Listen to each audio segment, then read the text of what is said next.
Hello, everybody. Welcome back. Thank you guys for coming back on. We are now going to be talking about something else, not MMA fighting. So we just got done talking about the top 10 best women's MMA fighters. Now switching over to gymnastics, where we're going to be talking about the 2024 Core Hydration Classics. I am so excited to talk about this. The classics were held May 17th to the 18th, and the competition was so fierce. It was so amazing to watch. You can still watch the videos on the Paris 2024 Olympics TikTok page, and also there's a lot of the top 10 competitors, their events recorded and were posted on YouTube. So if y'all missed it, I recommend checking those videos out. They're stunning performances, so amazing. You will not be disappointed. So we're gonna start and talk about the classics. Simone Biles dominated the competition without a shock, and she made headlines, and her videos of her events have been going viral all over TikTok. So Biles, of course, won first in the all-around with a total score of 59.5. She was absolutely amazing.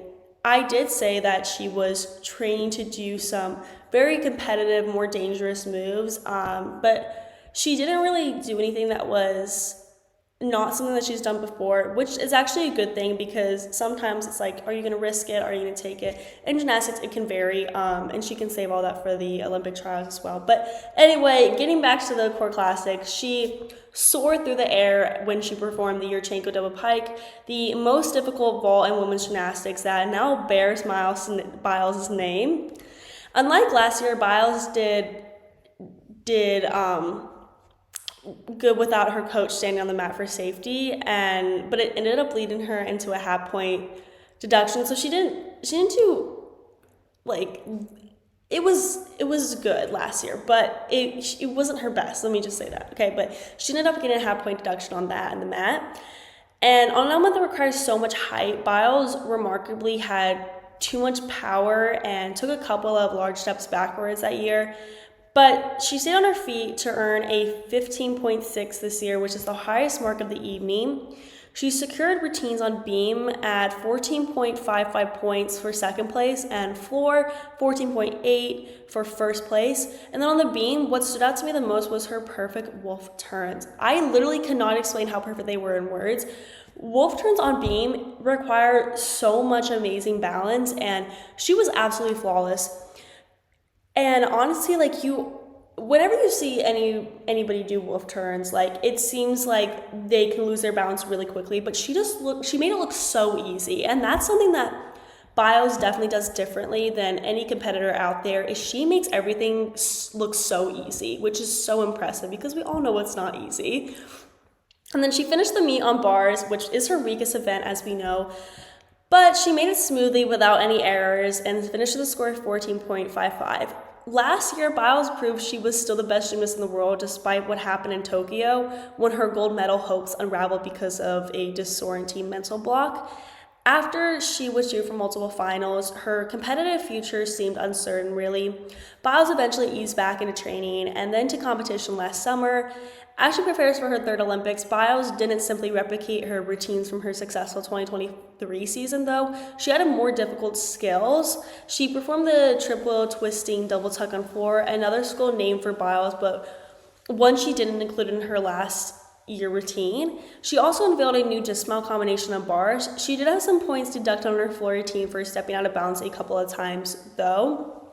But still, I'm excited to see these other quote dangerous moves that she has planned for Olympic trials and the Olympics. Second place did come at a bit of a shock for me. Not really a shock. I have to explain that.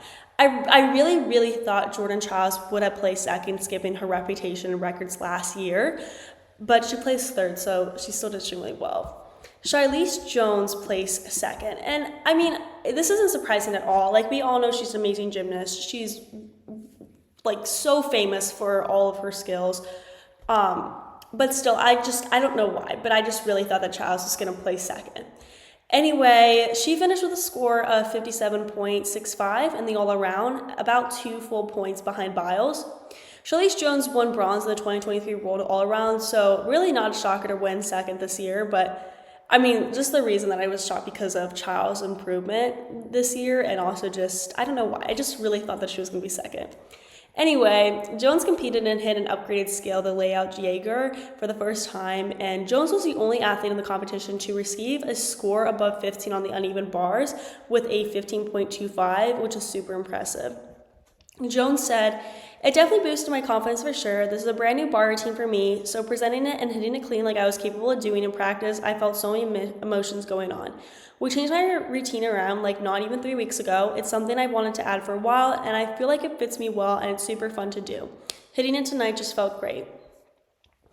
Jones had the next highest score in vault in the competition with a 14.35, and then on the beam she finished with a score of 14.05, and on the floor she finished with a score of 14. In third place, as I said, is Jordan Chiles. She is the Tokyo Olympic team silver medalist. She finished with a score of 55.45 in the other round. Her floor routine was what really stood out to me. It was very graceful, strong, and speedy all at the same time. She finished with a score of 13.35, which was her lowest score, and that shocked me a bit. I loved her routine. She did have some deductions going out of bounds, and she stumbled on some of her landings, but still I felt like she had a beautiful performance regardless. On the vault, she got a score of 14.1. On beam, she had a score of 13.7, and on the bar, she had a score of 14.3. In fourth was Jade Carey, who is so beautiful, so stunning, and really never fails to impress me. Both her vaults were really good. She had a tiny jump on both of her finishes, but it was so small, like so minor. Her vault score was 14.3, which is very close to top 3 scores. Her floor routine was very, very well done as well, and her toes were pointed perfectly. She honestly looked like a trained dancer up there. She finished with a score of 13.8 on the floor, which is better than Chiles' floor event. On bars, she finished with a score of 12.85, which dragged her score down a lot. If she had done much better on bars, she would have been more close competition to Chiles' third place finish. On beam, Carey finished with a score of 13.45, which is pretty good, but I think she deserved a higher score. Yes, I am not a qualified gymnastics judge, but I felt like her routine was so beautiful, so she should have gotten extra points for that if that was a thing. Her all-around score was 54.4, pretty close to Chiles' all-around score. At fifth place is Skye Blakely. She has not gotten much media attention, I feel like, so this is good to see her at fifth. Her all-around score was 54.35, which is so close to Jade Carey's score. Her vault score was 14.05, her bar score was 13.2, her beam score was 13.85, and her floor score was 13.25. Her floor score was the 7th best, and her bar score was the 10th best. She is the younger sister of gymnast Simone Biles, so that is one of the main ways of how she made her name known, pretty much. She's only 19 years old, which is insane, so she hasn't really done much of college gymnastics yet, so just going straight out to the classics is really impressive. She also trained at Woga Gymnastics, which is the same place where Gabby Douglas trains at, and we will be getting into Gabby Douglas later, I promise.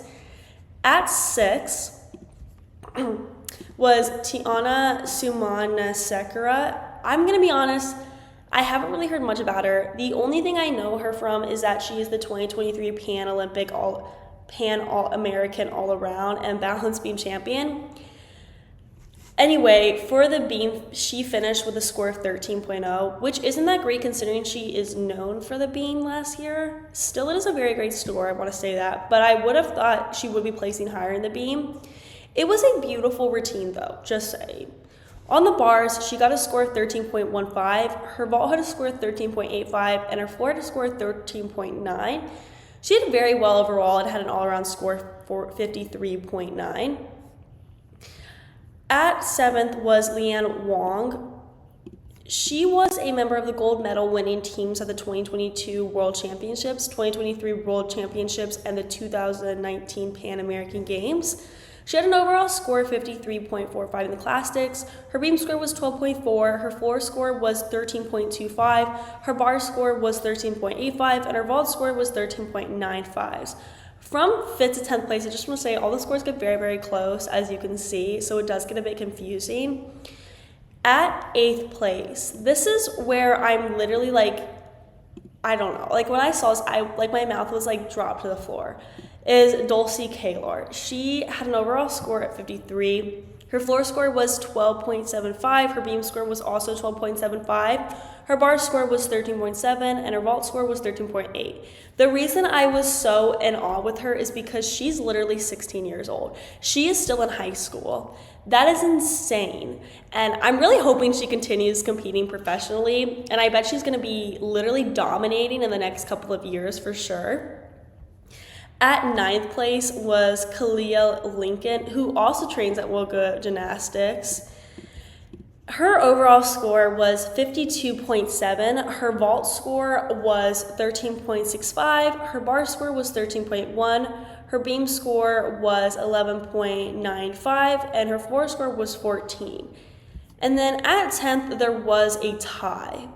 Kaylee DeCello and Jocelyn Robertson both finished with a score of 52.5 in all around.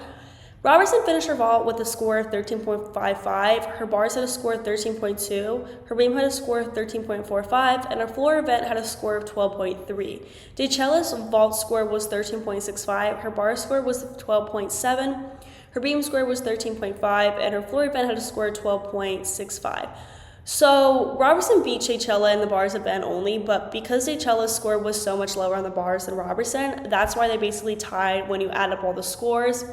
If Chaychella did better on the bars, Chaychella could definitely have placed 10th and Robertson would have been in 11th place. Now, to finish up this segment, let's talk about Sunisa Lee and Gabby Douglas. Lee did not compete in the all-around. She opted out of uneven bars, her best event, and had clean performances on the other three apparatuses headlined by the 14.5 that earned her first place on the beam. Her combined score of 40.65 hit the 3 event standard to qualify for the all-around at the U.S. Championships from May 30th to June 2nd. Gabby Douglas, on the other hand, returned to Elite Gymnastics 2024 for the first time since the 2016 Olympic Games, but she had a rocky start to the meet with 2 falls in her first rotation on the uneven bars. She ended up withdrawing from the competition after the first rotation and did not complete the rest of the events in the all-around. Douglas also had a pair of falls on bars in the American Classic in April. The 28-year-old is already qualified for the U.S. Gymnastics Championships in every event except floor exercise, so she can still compete in those individually. However, because Douglas finished an all-around at the American Classic without meeting the qualifying standard, she will not be able to compete in all 4 events of the National Championship, unfortunately. It is a bit sad that she won't be competing in all events, but at least we will get to see her more. So we're now going to move on to our next segment where we're going to talk about the USA VNL team. Before that, we are going to be taking a very short break, so I will see you guys really soon.